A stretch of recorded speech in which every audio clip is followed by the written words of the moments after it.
හෙල්ලෝ guys අද අපි කතා කරන්න යන්නේ ග්‍රෆික් කාඩ්ඩ එහෙමත් නැත්නම් VGA කාඩ් එක නැතුව ඩුවල් මොනිටර් සෙටප් එකක් ගන්න කොහොමද කියලා ටොපික් එක ඉන්ටරෙස්ටිං වගේනේ එහෙනම් අපි සබ්ස්ක්‍රයිබ් කරගෙනම වීඩියෝ එකට යමු ඉතින් මේ වැඩේට මොනවද ඕනේ කියලා අපි මුලින්ම බලමු මුලින්ම අපිට ඕනේ කම්පියුටර් එකක් ඒක ඉතින් ඕනේ නෙට් දෙන්න ඕනේ කම්පියුටර් එකක් ඕනේ ඩුවල් මොනිටර් සෙටප් එකක් ගන්න ඊට පස්සේ අපිට ඕනේ මොනිටර්ස් දෙකක් ඒක OLED ද LCD ද CRT වුණත් මොනිටර්ස් දෙකක් තමයි ඕනේ.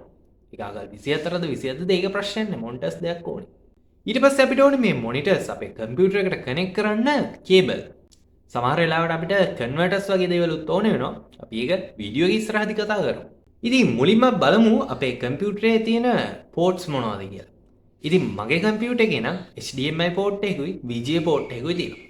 එතකොට මට මගේ මේන් මොනිටර් එක HDMI කේබල් එක හරහා HDMI විදියට මොනිටර් එකට කනෙක්ට් කරන්නත් VGA පෝට් එක හරහා සෙකන්ඩරි මොනිටර් එක VGA කේබල් එකක් හරහා කනෙක්ට් කරන්නත් පුළුවන්. මම මෙතෙන්දි සෙකන්ඩරි මොනිටර් එක VGA හරහා කනෙක්ට් කරන්නේ VGA වලදී ක්වොලිටි එක ලොස් වෙන්න පුළුවන්. ලොස් වෙනවා බලන්න පුළුවන් මේ HDMI වලට සාපේක්ෂව VGA වල ක්වොලිටි එක අඩුයි. ඉතින් සමහර කම්පියුටර්ස් තියෙනවා VGA පෝට් එකක් එක්ක ඩිස්ප්ලේ පෝට් එකක් තියෙනවා. එතකොට ඔයාලට පුළුවන් ඩිස්ප්ලේ පෝට් එක හරහා ඔයාගේ මොනිටරේ ඩිස්ප්ලේ පෝට් තියෙන ගොඩක් ඒ වගේ ඒකට මේන් මොනිටර් එක කනෙක්ට් කරන්න ඒ වගේම VGA එක VGA කේබල් එකක් කරා සෙකන්ඩරි මොනිටර් එක කනෙක්ට් කරන්න පුළුවන්. සමහර කම්පියුටර්ස් තියෙනවා ටිකක් පරණ කම්පියුටර්ස් ගත්තාම ඒ වගේ තියෙනවා එක්ක VGA පෝට් එකක් විතර ගොඩක් වෙලා VGA පෝට් එකක් තමයි පරණ ඒවා තියෙන්නේ නැත්නම් ඩිස්ප්ලේ පෝට් එකක් කරන්න පුළුවන් එක පෝට් එකක් විතර. එතකොට ඔයා මොකද කරන්නේ? ඔයාට එතෙන්දි පුළුවන් USB to HDMI කන්වර්ටර් එක පාවිච්චි කරන්න.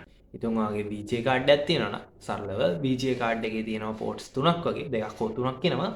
ඒ පෝට් පාවිච්චි කරලා ඔයාට ඩුවල් මොනිටර් හරි ට්‍රිපල් මොනිටර් සෙටප් වලට උනත් VGA කාඩ් එකකින් යන්න පුළුවන්. ඉතින් මං හිතනවා අද වීඩියෝ එකෙන් ඔයා ගොඩක් දේවල් ඉගෙන ගන්න ඇති කියලා. ඉතින් මේ වගේ තවත් ඉන්ටරෙස්ටිං වීඩියෝස් බලන්න අපි අනිවාර්යෙන් subscribe කරලා මේ වීඩියෝ එකට like එකකුත් දාලා ඔයාගේ යාළුවන්ට share කරලා අපිත් එක්ක සෙට් වෙලා ඉන්න. තවත් මේ වගේ ඉන්ටරෙස්ටිං වීඩියෝ එකකින් හම්බ වෙනකම් ඔයාට සුබ දවසක්.